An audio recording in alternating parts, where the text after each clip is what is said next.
Okay, so everybody knows it has it's because of myotonia apparently.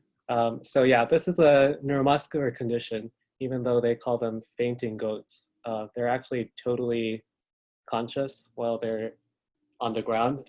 Their muscles are just completely stiff.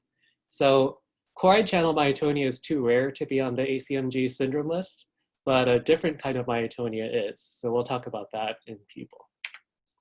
So for people who haven't met me before, I'm Sho. I'm one of the fourth year clinical fellows. I stayed another year to do research. So I did child neurology and then genetics here.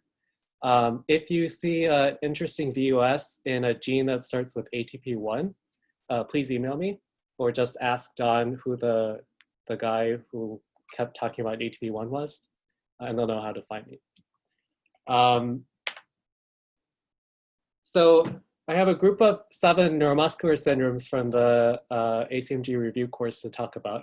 And these are a little different from the ones we've been hearing out before because you really kind of have to look at the story and tease apart the neurological symptoms to get some of these. Because the pattern and the course of the neurofindings are a big part of recognizing the syndrome. And then, of course, there are the involvement of other organ systems that help you distinguish. So I tend to focus on the stories for things because neurologists love to be able to say, I heard the H&P and now I know what the diagnosis is and I'm going to get this specific test. I tried to include some diagrams too, but I thought we'd go over presentations of diseases, how to distinguish them from other things, and then what do you do, and the genetic basis. For people who are going to take gene 518, we'll talk more about the treatments for neuromuscular disorders because there are some pretty exciting things there. So can everyone see the question here? Fingers crossed. Yep. Yes. Thanks. Okay. So a 38-year-old woman takes a yoga class where she learns to perform modified push-ups for the first time. And that makes her first 3 fingers numb and weak, and it lasts for 2 months. And the last time she took a yoga class, she sat with her legs crossed for a while, and then she couldn't lift her toes off the ground for a week. She's diagnosed with a primarily demyelinating sensory motor peripheral neuropathy. So the question is, what's the most likely finding on PMP22 deletion duplication testing going to be? How many copies of the gene does she have? Oh. Okay, don't click it apparently.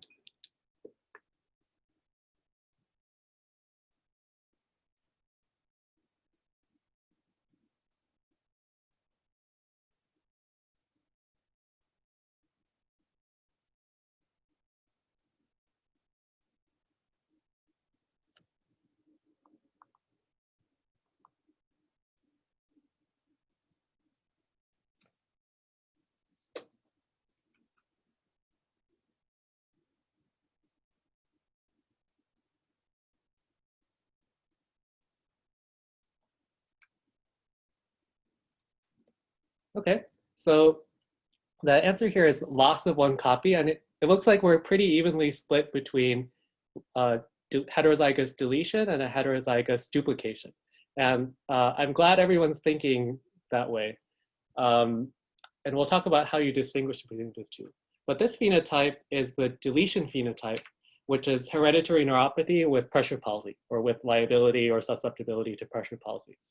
So that lady had numbness and weakness that happened every time she sat in a certain way or she did a certain activity with her arms. And that's very similar actually to the original case report of this condition, which was in 1947. So a 17-year-old man went off to work in the coal mine for the first time. And after he worked for about 2 weeks in a squatting position, he had weakness of his left leg. So foot drop, numbness, foot weakness, trouble walking. And it had happened before when he was 13, but gotten better. And the same thing happened to his mother and sister, except that since they weren't working in a coal mine, it happened to their hands when they were digging up potatoes. So what exactly is going on here?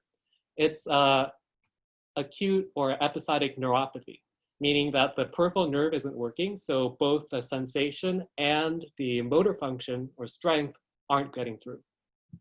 And it can happen pretty much anywhere you have a nerve that can get squished. So you can most commonly get a leg neuropathy from sitting with your legs crossed. So leg weakness, foot drop, which is a big buzzword, and numbness. It can happen to your arm, which is like hitting your funny bone or getting carpal tunnel syndrome. Or it can happen to the radial nerve and cause hand problems.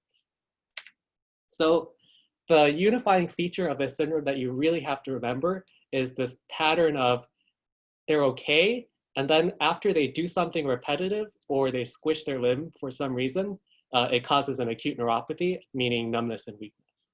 And the pattern of symptoms that you get, besides the sensory involvement, is lower motor neuron loss. So weakness, atrophy of the muscles, and decreased reflexes because the signals aren't getting through.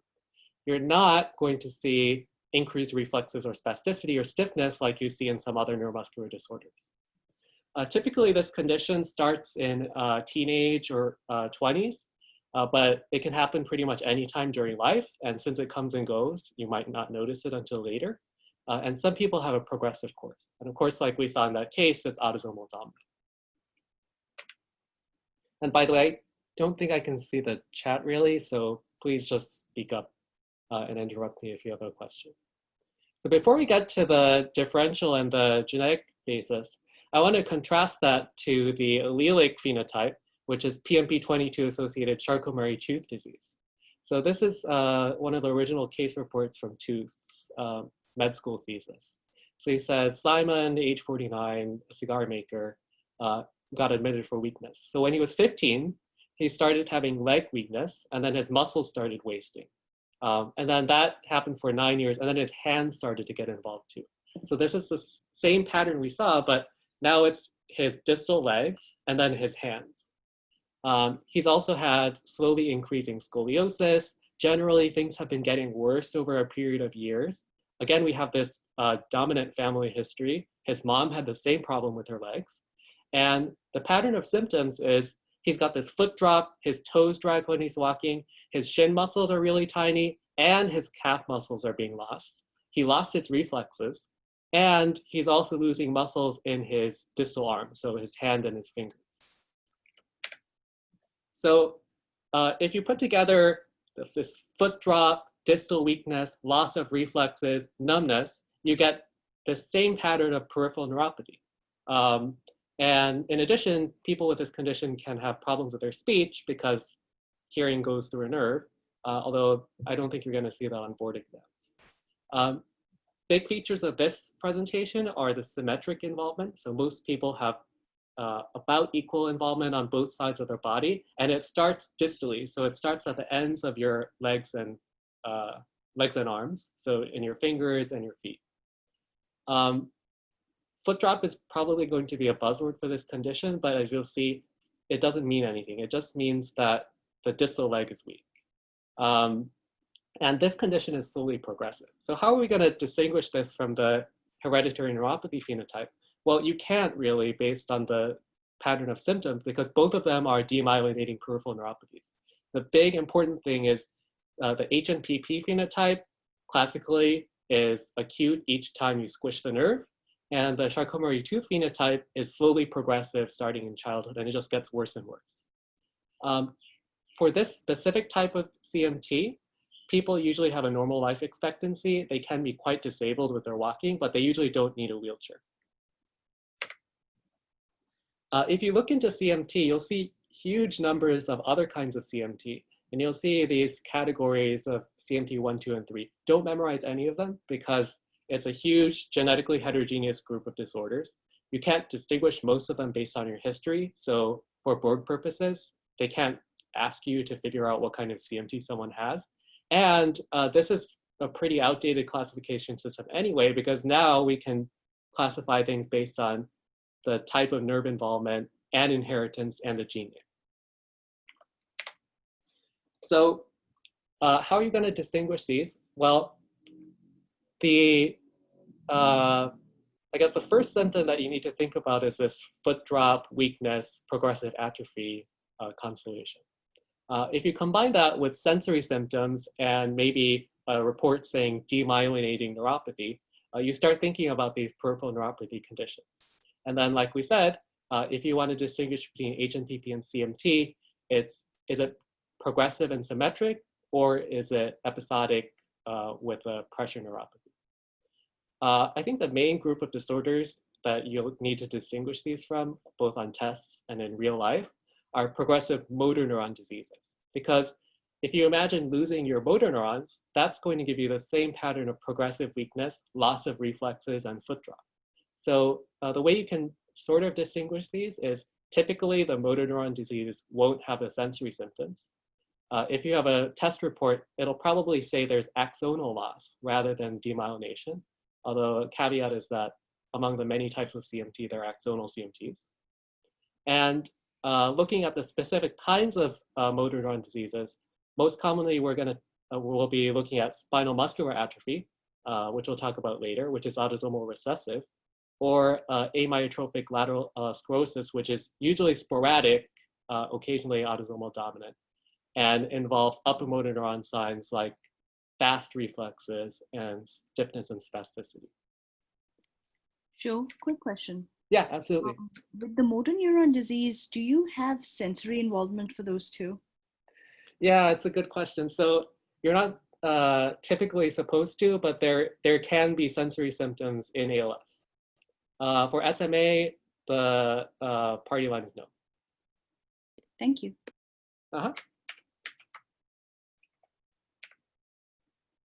So the genetic basis of this, like we were saying before, is that PMP22 is dosage sensitive. Sadly, we don't really understand why copy number gain leads to the neuropathy, although there are some hypotheses. So the best I can give you is a stupid mnemonic. I remember HNPP is a deletion because HNPP stands for half the number of PMP22, and CMT is the duplication phenotype because T is for 3 copies of CMT. If one of you comes up with a better mnemonic, I'd love to hear it because frankly, I need to go to gene reviews and look it up anyway. The big important thing to remember about PMP22 associated disorders is that for both phenotypes, PMP22 copy number change is the leading cause. So among all cases of CMT, including cases due to changes in other genes, about 50% are due to the deletion in PMP22, plus a few due to intragenic loss of function variants. And for HNPP, PMP22 is the only known associated gene, and 80% of those are duplications. Because like Dr. Mattakina was saying earlier, PMP22 is flanked by tandem low copy repeats. So it's this autosomal dominant recurrent deletion and duplication. Because CMT and HNPP aren't fatal disorders, typically, this tends to be inherited. So if you see a patient who has either that episodic neuropathy whenever they do a repetitive movement, or the progressive distal weakness and numbness, you reach for the deletion duplication testing for PMP22 first. Then, if that's negative for CMT, probably you're going to do a CMT gene panel because practically speaking, it's not worth it trying to say, I think it's this group of CMTs and then just pick a few genes.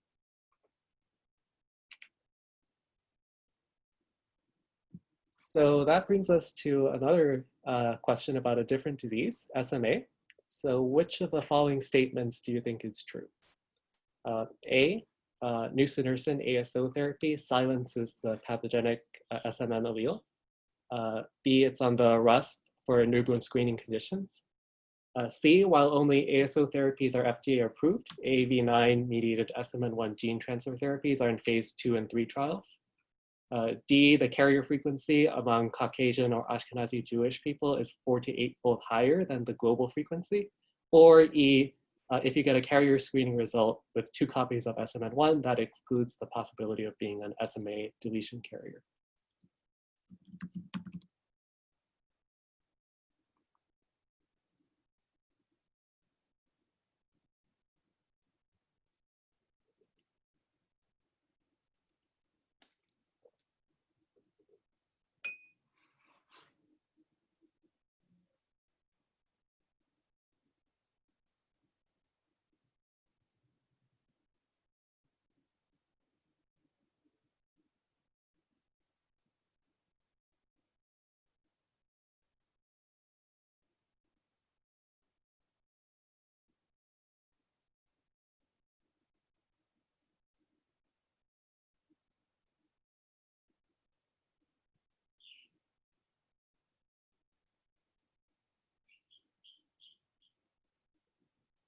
let's say 10 seconds.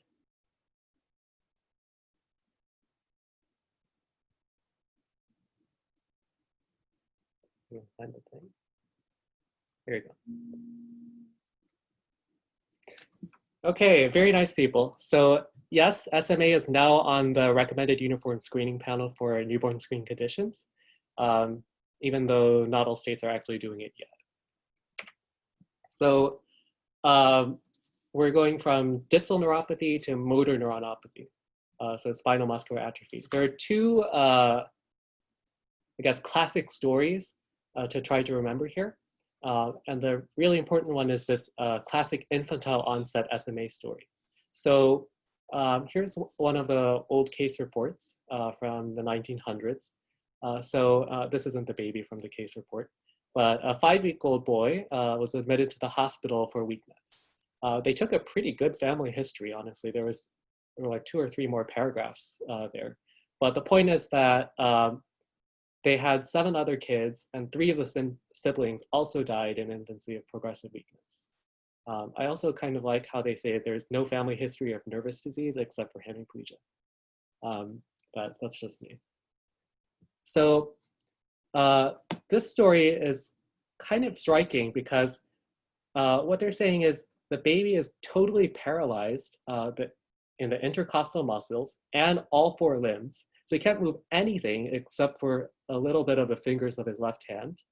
And yet, the baby has pretty normal alertness. So it was responsive, it was able to eat, and it was lively and contented.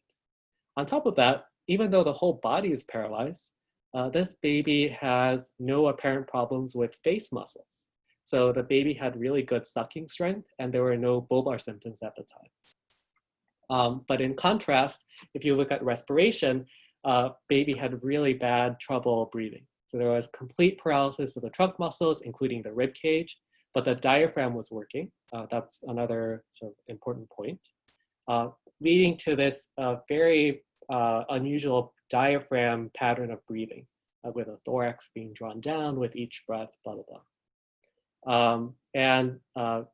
They also described that baby was using all sorts of other accessory muscles to try to help with breathing.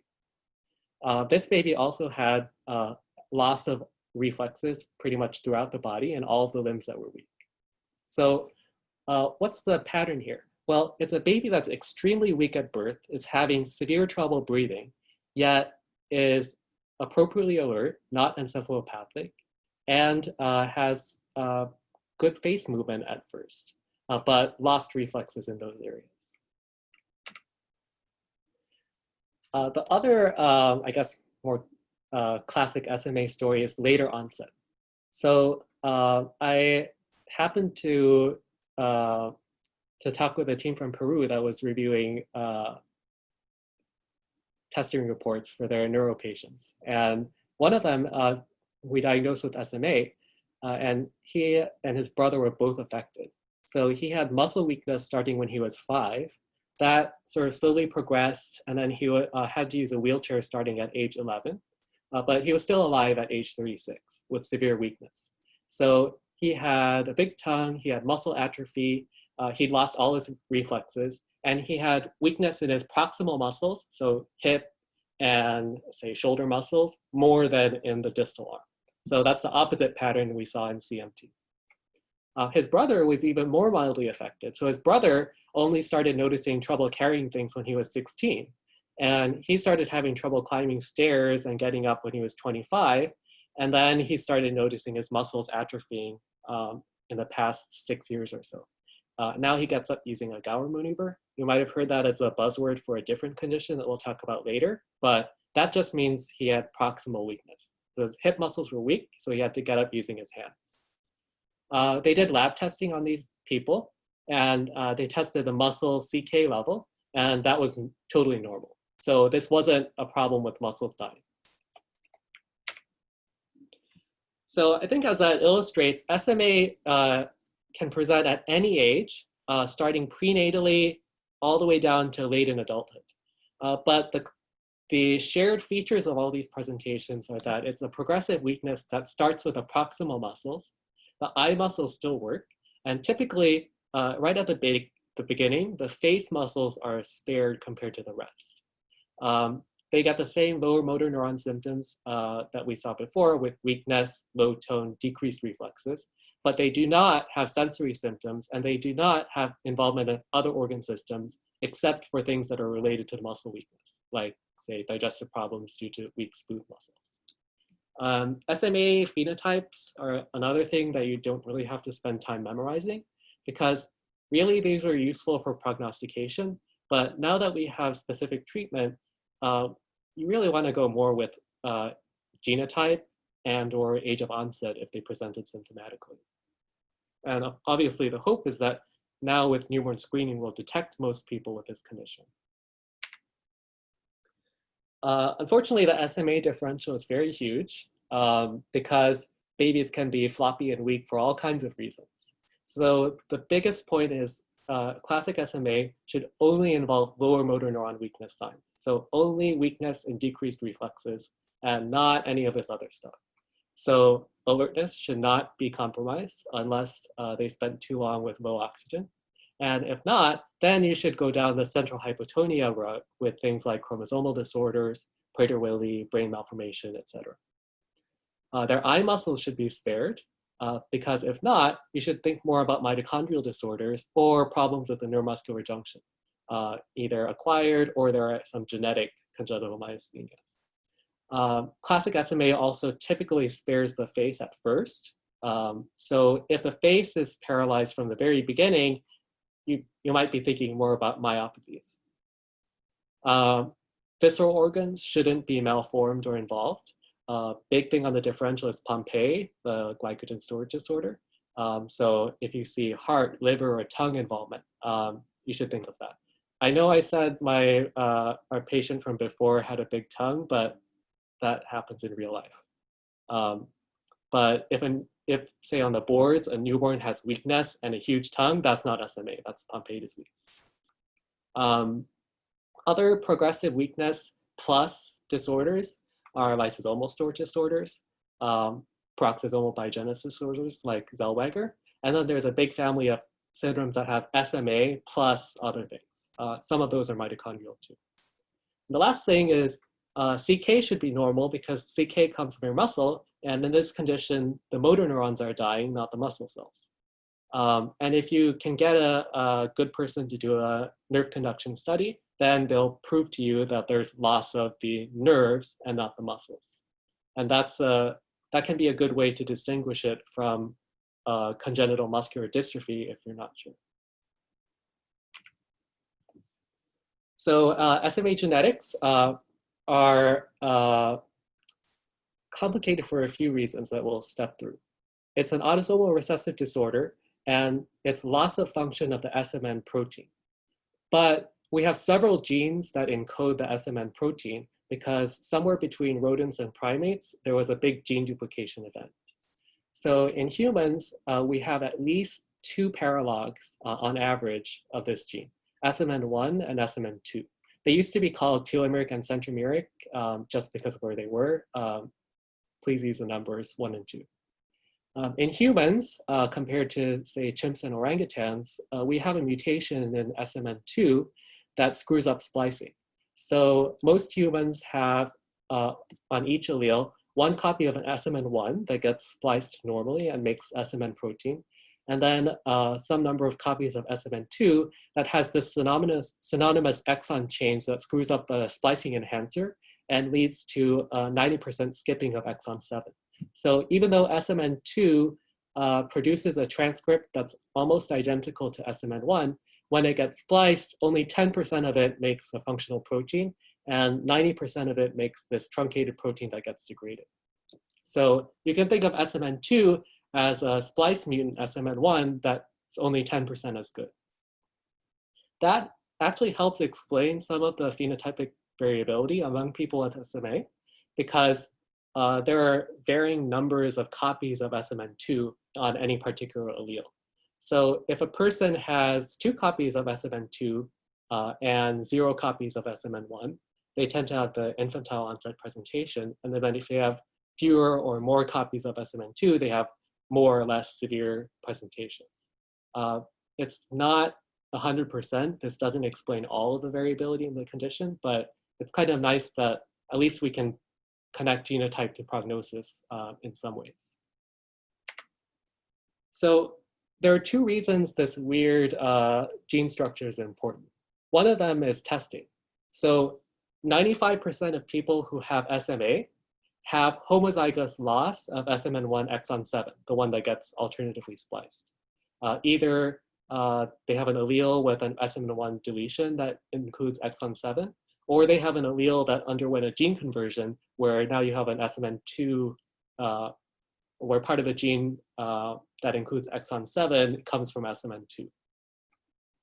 5% have one deletion allele plus one allele with an intragenic path variant. So that can be a reason you get a test result showing that someone's ahead for SMA if you only look at exon 7. But regardless, because the vast majority of people have homozygous loss of exon 7, the first test that you get for SMA is the copy number of exon 7. And that's also the test that that's been recommended for the newborn screen. So the newborn screen, the RUSP actually doesn't list SMA, it lists SMA due to deletion of exon 7 as the condition that they're screening for. So the other reason this is important that has shown up on important tests in the past for the clinical people is that it means your exon 7 carrier testing can be wrong. So you can get a test result that makes it look like someone's not a carrier, and they are. So in about 75 to 95% of cases of SMA, both parents have the genotype you might expect. They're both heterozygous for one allele that has SMN1 and one allele that has an SMN1 deletion. About 2% of cases are de novo in one parent, and usually it's dad. However, I mentioned before that this is a pretty unstable genomic locus. So there's a lot of gene duplication going on. So chimpanzees and orangutans have up to 5 copies of functional SMN1. In humans, we also see this variation. And so there are a lot of people walking around who have 2 copies of SMN or more copies of SMN1 on one allele. If one of those people is a carrier for a deletion, then they've got 2 copies of SMN1 on one allele and 0 on the other. And if you do carrier testing and count the number of exon 7s, you get 2. And so it seems like they're not carrying a deletion when they really are. The frequency of that varies in different populations, and that affects the post-test probability that you get from your carrier frequency. So for people who are doing the genetic counseling for this, there are tables, here's one from Mayo Clinic, where you can take all the data we have, and really this is a bunch of Bayes analyses. So you've got the population carrier frequency for all of these different groups of ancestries. And then because in, I think, let's see, African American, Asian, and Hispanic populations, I think, have the most frequency of 2+0 carriers. Especially, let's see, I think leading is African American, Sub-Saharan Africa ancestry people. You have a residual risk after a 2 exon 7 carrier testing result that can be pretty high. So you can see that the risk changes from 1 in 66 to 1 in 121 for an African American person, whereas for a Caucasian person, it goes from 1 in 35 to 1 in 600. So this is really important to remember for real life and for tests. Exon 7 splicing led to disease-specific treatments for us, though. So we have 2 FDA-approved treatments that are specific for SMA now, both an ASO and a gene therapy. That's an AAV9 vector. So the gene therapy is conceptually simple. It's an AAV9 vector that delivers a copy of SMN1. It doesn't integrate into the genome. I don't know if there's really any data on how long it's going to work. It's a $2 million one-time IV injection. We also have ASO therapy that you deliver intrathecally. So you do a lumbar puncture and put it in. And we'll talk about this more in Gene 518. But this ASO partially fixes SMN7. So it turns out that there's an intronic splice inhibitor that the ASO binds to. and rescues inclusion of exon 7, even in the presence of the SMN2 variant. So you put in the ASO, it gets into motor neurons. The copies of SMN2 that they have get spliced into SMN that's functional more frequently, and you get more motor neuron survival. This is also super expensive. So it's 125K per dose. And in the first year, you're giving something like 6 doses.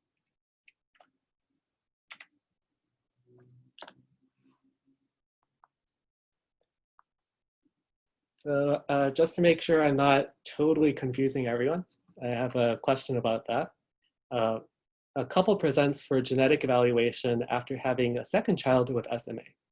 When their first child was diagnosed with SMA, their neurologist got SMN1 exon 7 copy number testing with these results. So the first child that was affected had 0 copies of exon 7. Mom had 1 copy and dad had 2 copies. So why did they have a second child with SMA? Was it gene conversion of SMN1 to 2? Does dad have a pathogenic intergenic variant on one allele? Is he germline mosaic for deletion? Is there a recurrent de novo deletion via NAHR? Or does he have this 2+0 genotype where both copies are on the same chromosome?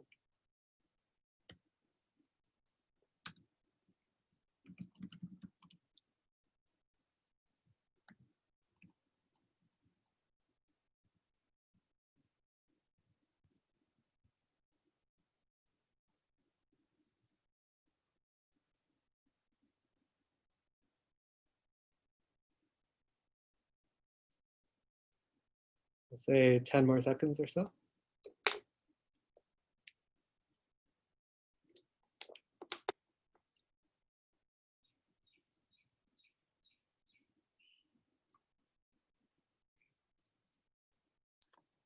All right, very nice, everybody. So yeah, this is a 2+0 genotype case. So thank you for listening very carefully. So we'll move away from SMA now and move to a different condition. And you tell me what it is. So a 20-year-old college student gets evaluated for progressive ataxia and weakness that started at age 12 and kept getting worse. So now she has cerebellar ataxia, no vibration sense in either foot, and increased reflexes in the legs. She also has a medical history of sensory neural hearing loss and hypertrophic cardiomyopathy. So what does she have? Is it ataxia telangiectasia, Friedreich's ataxia, glycogen storage disease 5, Kearns-Sayre syndrome, or late onset Tay-Sachs?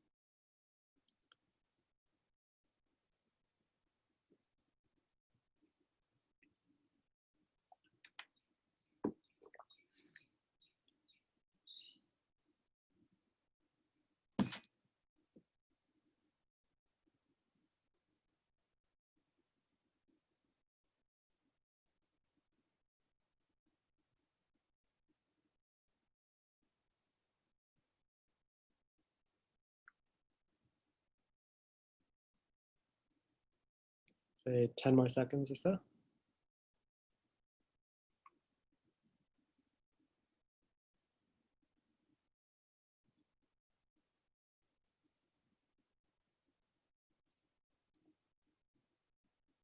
All right, so very nice. Everyone said it was Friedreich's ataxia. So yes, so maybe you don't need this lecture. I'm gonna show you a video of a person with Friedreich's ataxia. It's from actually a very nice longer video from the Friedreich's Ataxia Research Alliance, which has a lot of videos from patients. I think I need to change the video clip. Let's see if this works.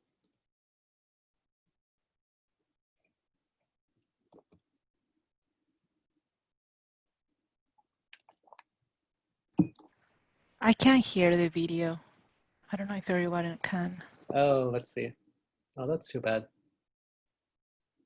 Let's see. That's working.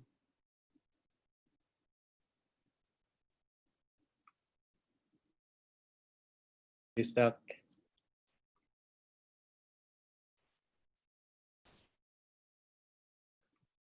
All right, Joel, help me out. I did the optimize screen share thing, but I don't see a sound option.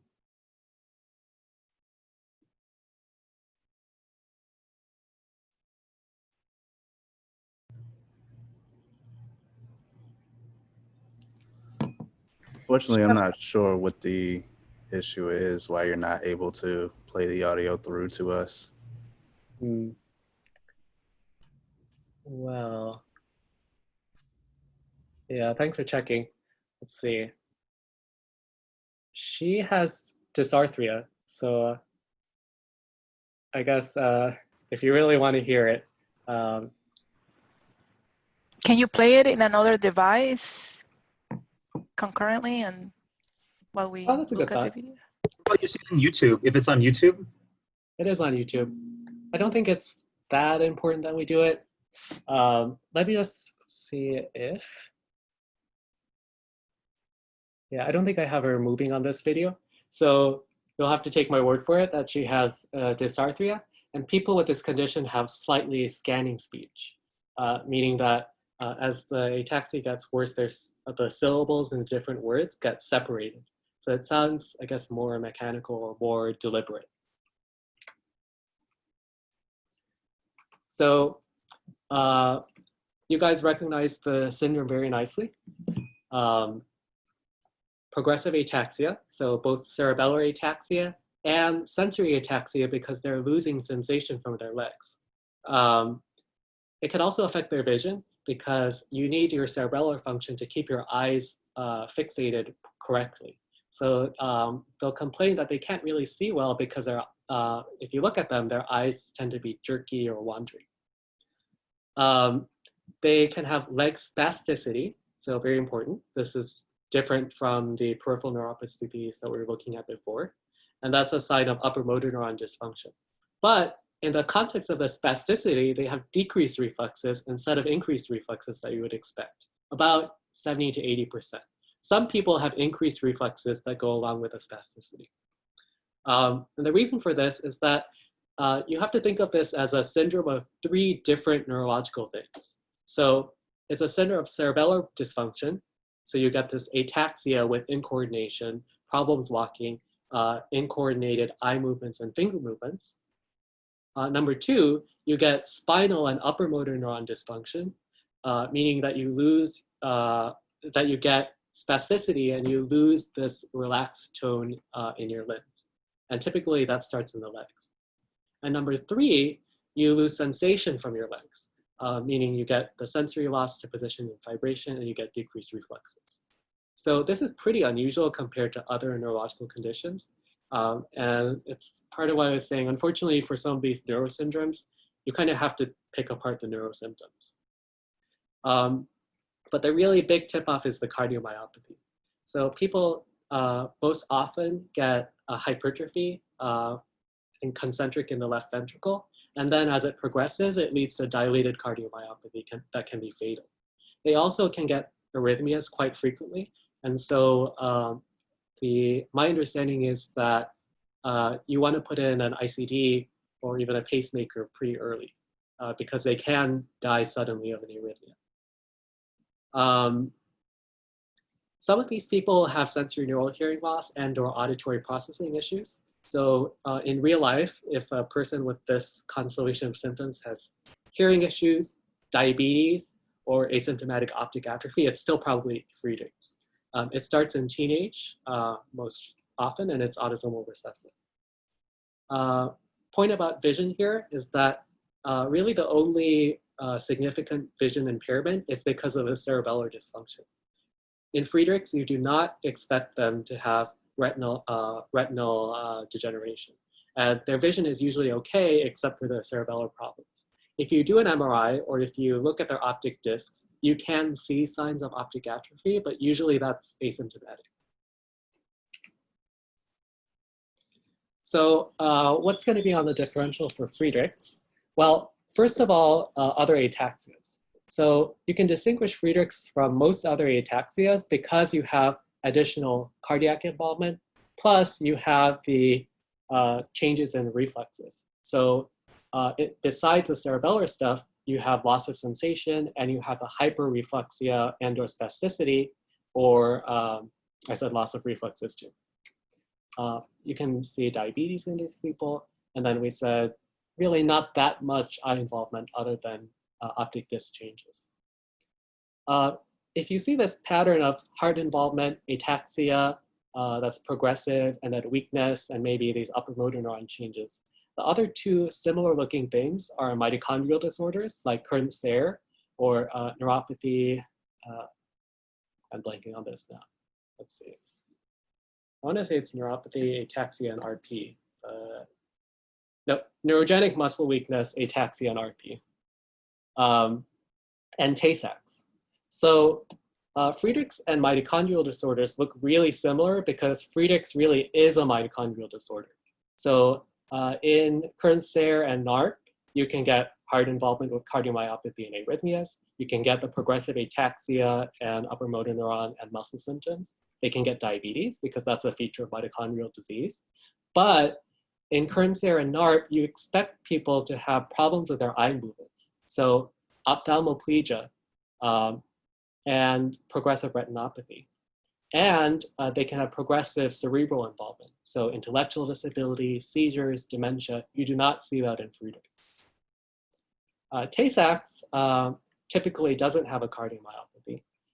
It can have the other neurological symptoms that progress, but if you follow these people for longer, you usually see some cognitive involvement, like psychosis, seizures, dystonia, or progressive dementia. And again, that's not what you're going to see in Friedreich's. So for board purposes, if you get progressive ataxia, weakness, increased reflexes, and heart, it's Friedreich's. In real life, you should look at their cognition pretty carefully and their eyes because you want to look for mitochondrial disorders or Tay-Sachs. So we said Friedreich's is autosomal recessive, and it's because of loss of function in this FXN gene. We don't know exactly what frataxin does, but it's an iron sulfur cluster protein in mitochondria. And we know that loss of function leads to mitochondrial dysfunction. This is the only autosomal recessive GA repeat expansion disorder. So it's a repeat expansion in intron 1 that turns off the gene. So this isn't a gain of function because of RNA toxicity or something. It's a loss of function of frataxin. So theoretically, you can have people who have an allele with a non-repeat pathogenic variant, but in most cases, they're homozygous for the repeat expansion. And full penetrance is over 66 or so repeats. The bigger the repeat is, the earlier onset and the more cardiomyopathy you see. So how do we treat Friedreich's? We don't really have a disease-specific treatment yet. The most important thing, so the next step you do after you diagnose Friedreich's is to start cardiac surveillance. So that means see a cardiologist who will get an EKG and an echo or cardiac MRI. That goes yearly if it's normal. Check for diabetes and check their hearing every 2 or 3 years. There's a bunch of experimental treatments. Most of them have not really panned out. Idebenone, one of the mitochondrial drugs, was approved in Canada, but withdrawn because it didn't work. Omaveloxolone is in phase 2 trials, and it seems to be working. So there was a significant improvement, but it was like a 2-point improvement in a scale where most patients have 40 points. So you can make of that what you will. Other mitochondrial drugs, one of them didn't work for the primary endpoint. And then kind of interestingly, there's the fusion protein in phase 1 trials where the idea is that you just inject this fusion protein linked to TAT, and hopefully that gets into cells. And because frataxin has this mitochondrial targeting sequence, the TAT gets cut off and normal frataxin gets into the mitochondria. So let's see if that actually works. So let's see how we're doing. I'm going to move on to Duchenne now. Recognizing Duchenne as a syndrome for test purposes or in real life, you need to remember 3 things. Progressive proximal muscle weakness, so like hip weakness, where people can't get up using their legs, and so they have to do the Gower maneuver, push them up on their arms, and then use their arms to crawl up their body because these hip muscles aren't supporting the weight of their body. And hypertrophy or pseudo-hypertrophy of muscles. Really high CK levels, more than 10 times normal, and dilated cardiomyopathy. that's Duchenne as a syndrome in a nutshell. The classic story that you'll hear is a boy who has gross motor delay, which is basically weakness when you're age 2 to 5, decreased reflexes because the muscles aren't working, muscle atrophy, but with pseudohypertrophy, which is replacement by fat, or real hypertrophy, and a super high CK that you can detect at birth. So actually, the FDA just approved a test suitable for newborn screening. It's not on the newborn screen panel, but this would be one step toward that, to detect high CKs in newborns. And then they get this dilated cardiomyopathy that can start anywhere from teens to 40s or so. Because they have muscle problems, you can imagine there's muscle in your GI and urinary systems. So they can have GI problems like dysphagia and pseudo-obstructions and urinary issues. There is a CNS phenotype with Duchenne that probably won't show up on tests. It's not a progressive dementia, and it's not increased reflexes or upper motor neuron signs. But these people can have impaired executive function or frank intellectual disability, about 20%. And since the eye is part of the central nervous system, you can have mild retinal changes that usually aren't clinically noticeable. And like I was saying before, please don't say that the Gower sign is pathognomonic for Duchenne because it's only pathognomonic for being weak. Duchenne is X-linked, and it's a loss of function disorder, which is why most of the cases and questions you'll hear about will be males. However, heterozygous females can have any of the Duchenne phenotypes. So about half of them will get a cardiomyopathy, and there are females who are heterozygous for the DMD deletion and have classic Duchenne features, the progressive weakness and respiratory failure.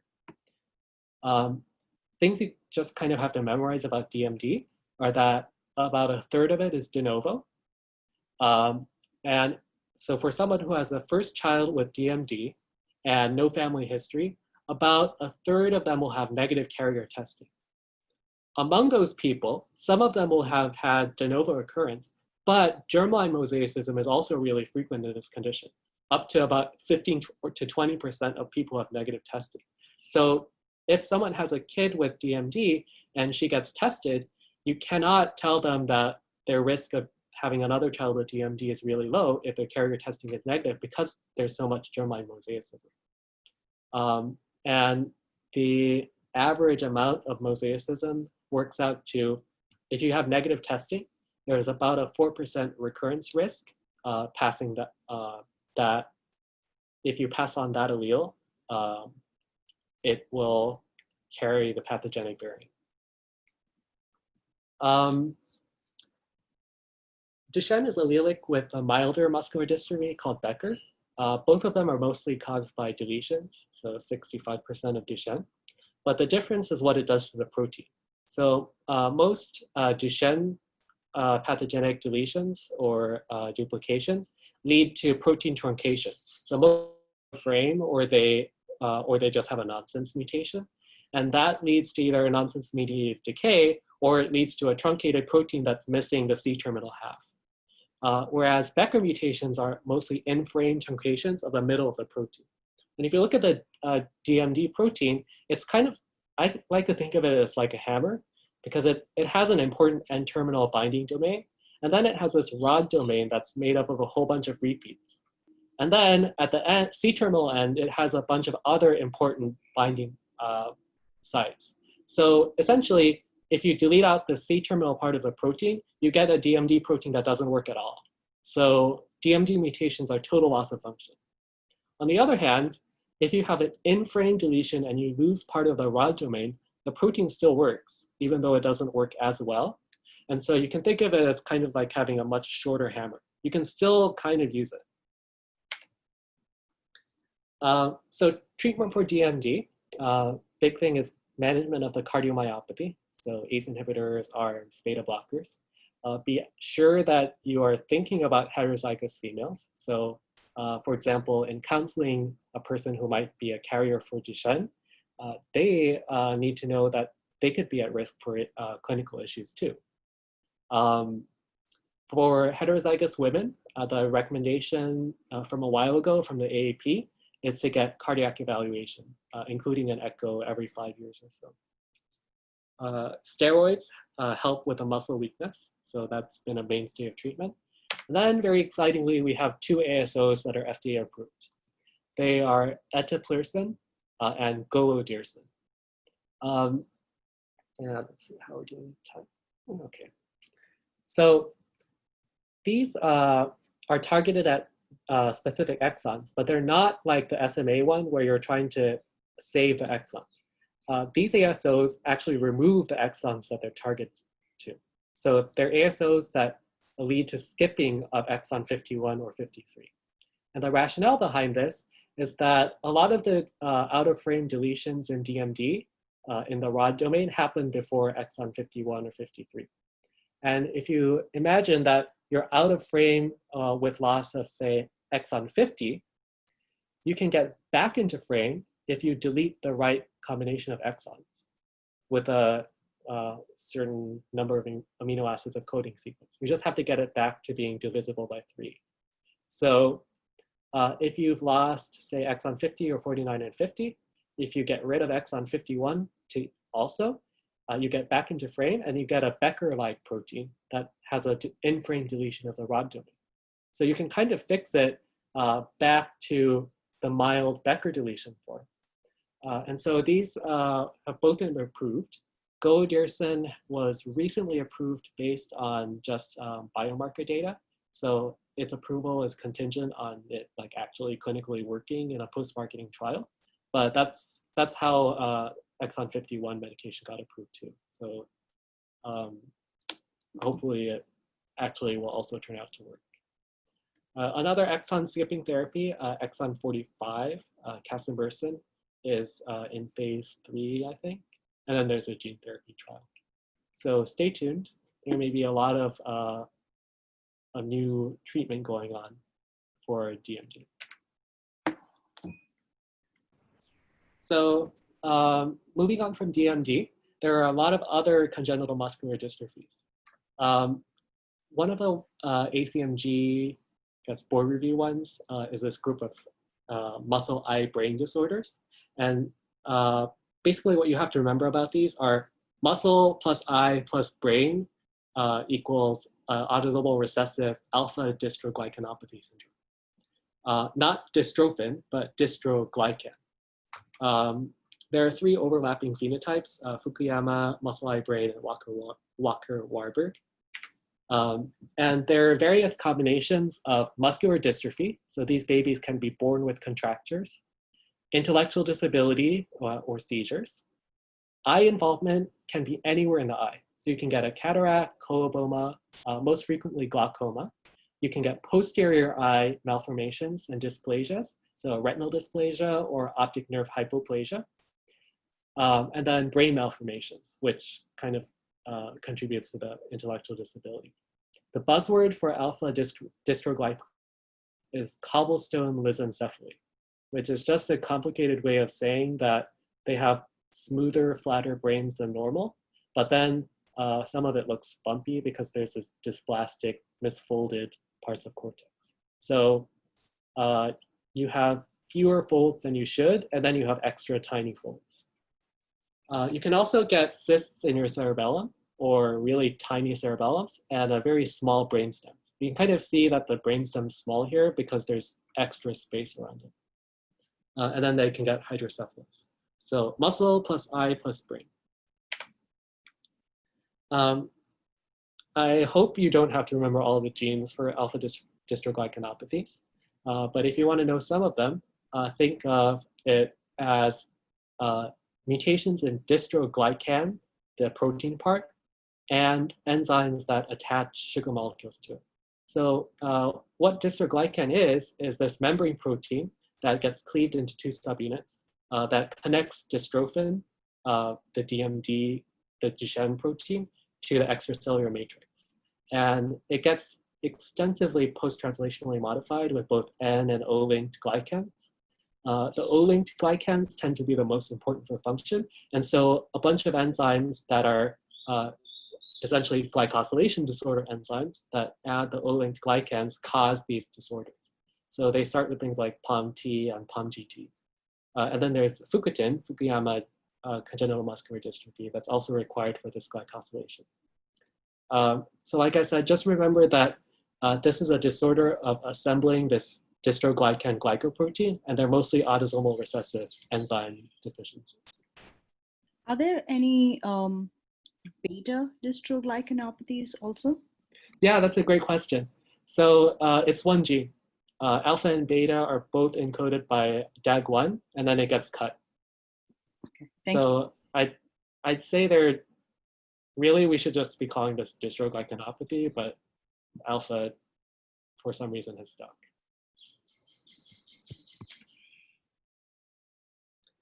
Okay, so that brings us to our last syndrome. And I'm not going to tell you what it is, but I bet you guys already all know it. So a newborn has severe hypotonia and respiratory distress. And while meeting the family, the geneticist noticed that the newborn's mom has mild muscle weakness. And then her father is even more mildly affected, and he only has frontal balding and cataracts. So why do these three generations of people have different symptoms? Is it anticipation, imprinting, incomplete penetrance, modifier loci, or non-disjunction?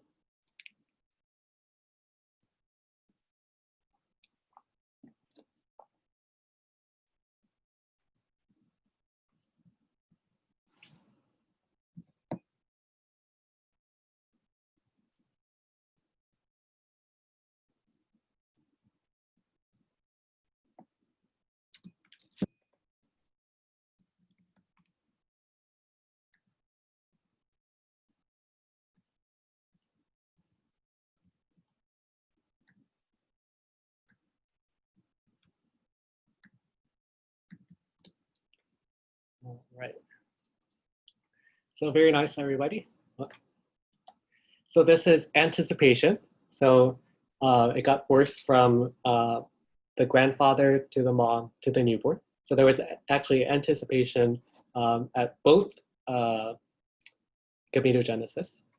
It's not incomplete penetrance because that would imply that one person was totally unaffected. Probably they wouldn't be able to give you a question that said variable expressivity because technically that's variable expression, but here we're talking about an increase in repeat size. So this condition is myotonic dystrophy, type 1. There are two classic stories for this. One is the adult onset myotonic dystrophy story. So it's the most common adult muscular dystrophy. Although it's a spectrum with presentation at any age, the classic story is someone in their 20s to 30s starts getting symptoms. And so they have weakness, myotonia, meaning that like the fainting goats that you saw, when they contract their muscles, it takes time to relax. So if, for example, you ask them to grab your hand and squeeze it, they might not be able to let go immediately. It would take a few seconds for their hand to relax to be able to open it. On top of that, this is a muscular dystrophy, like the name implies. So in addition to having the muscle myotonia, they are getting progressively weak, and some of these people are wheelchair bound and die of respiratory failure. They have very significant fatigue and muscle pain. And in this condition, the pattern muscle involvement is mostly distal. So you'll hear a foot drop, but it's not Charcot-Marie-Tooth, it's muscle dystrophy in this condition. They can get involvement of all of their other smooth muscles, so GI smooth muscle, respiratory muscles. There's a characteristic facial appearance in some people of a myopathic face, meaning that their their cheeks are relatively prominent because of the muscle atrophy, and their mouths tend to have a tented upper lip because of the muscle weakness and hypotonia. Males tend to get early frontal balding. I haven't been able to find great data about this, but apparently it's really early androgenic balding, and females usually don't get it. And then, very importantly, there's cardiac conduction system disease. So this can range from pretty much anything, AFib, bundle branch block, VTAX, you name it. About 1/3 of people used to die suddenly. And most of that, or much of that, was cardiac. So these people also get ICDs, is my understanding. And then the other key feature is cataracts. These are posterior subcapsular cataracts. They initially start as like these bright flecks that shine in many different colors that got called Christmas tree-like cataracts. And then they turn into regular old cataracts that are indistinguishable from age-related cataracts. You can also see diabetes and myotonic dystrophy 1 and other endocrine dysfunction. And then we said this is excessive sleepiness. So the syndrome you have to remember here is this myotonia, distal weakness that's progressive, cataracts, and heart involvement. So let me see if I can play the video off my laptop and have you actually hear. I bet it's going to be out of sync, but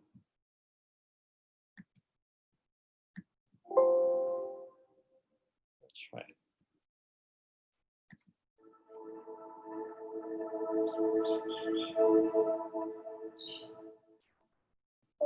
My name is Erica, and I have myotonic dystrophy.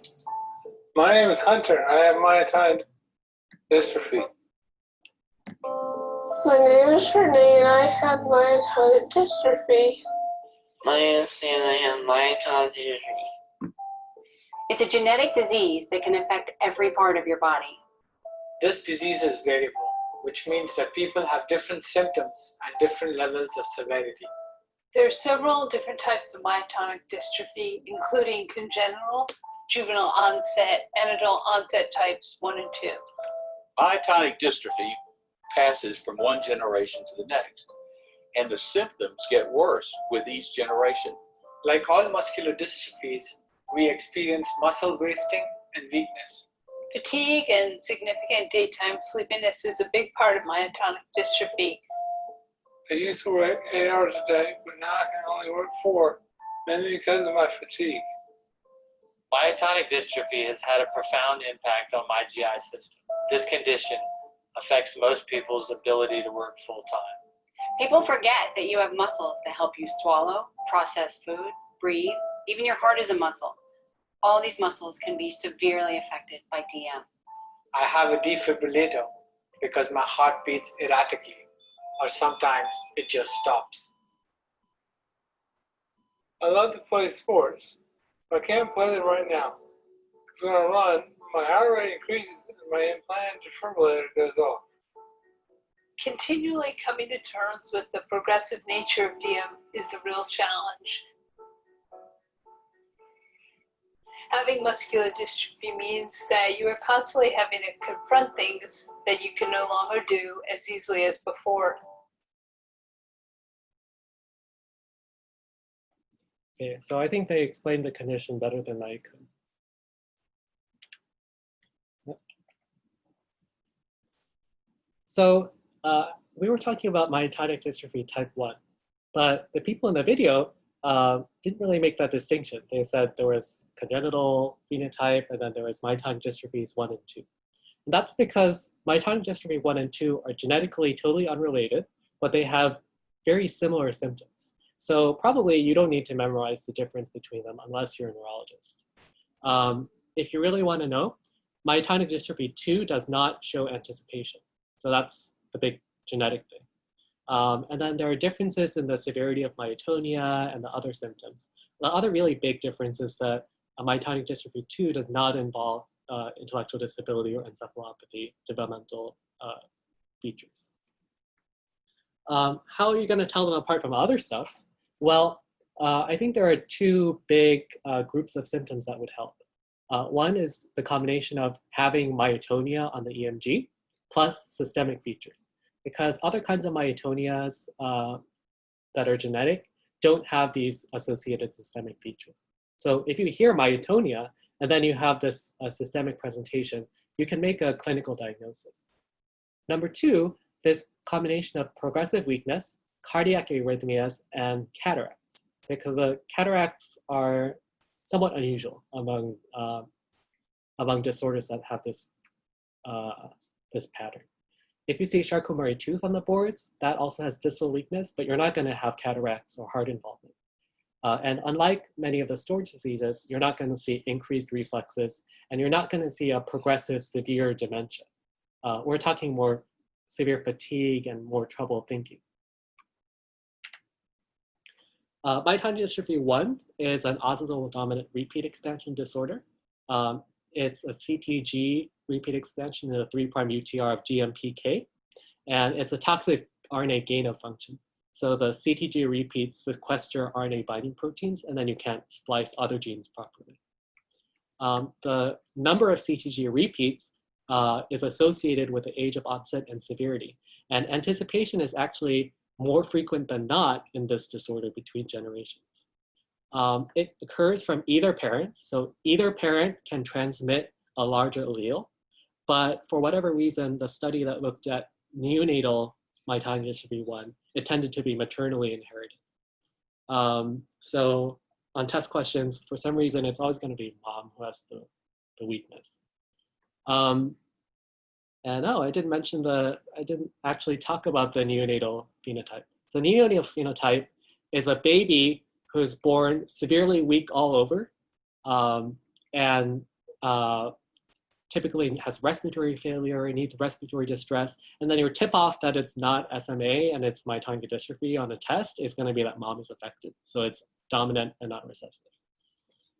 Myotonic dystrophy 2 is also an autosomal dominant repeat expansion, but it's a tetranucleotide CCTG repeat expansion in an intron. It also has this toxic RNA mechanism, but the number of repeats doesn't correlate with symptoms, which is why you don't see anticipation. So I think that brought us to an hour. So I had a few other questions, but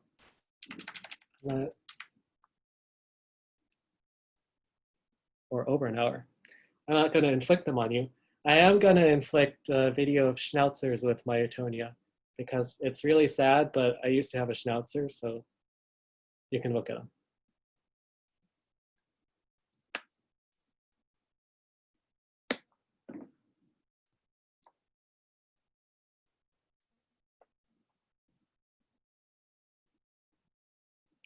There are actually all kinds of animal, spontaneous animal models for disorders. So here's a cat who has myotonia and can't open his eyes for a while after they tap his head. And here's I guess, a fainting water buffalo who has the same muscle stiffening. So thanks everyone for listening. Anyone have any questions? Thanks, Sho. That was really great. Any questions there for Sho? You can save those questions for when we do board reviews on the 4th Wednesdays, when we do problem set. Actually, can I ask about, I'm not sure, I might mispronounce it, but Nemaline myopathy, or is that something you can see in babies too? I've never seen a case, so I was just curious. Honestly, I have no idea off the top of my head. I would have to check I had a couple of Nemaline myopathy cases in newborns at children, so it is something that can be congenital. Is that Holly? It is me. Thanks very much. Sure. We had a family with 2 siblings that were affected with LMOD3 mutations, so that's the only one that I've seen in newborns, but I would assume there are other genes that can cause it as well. Thanks.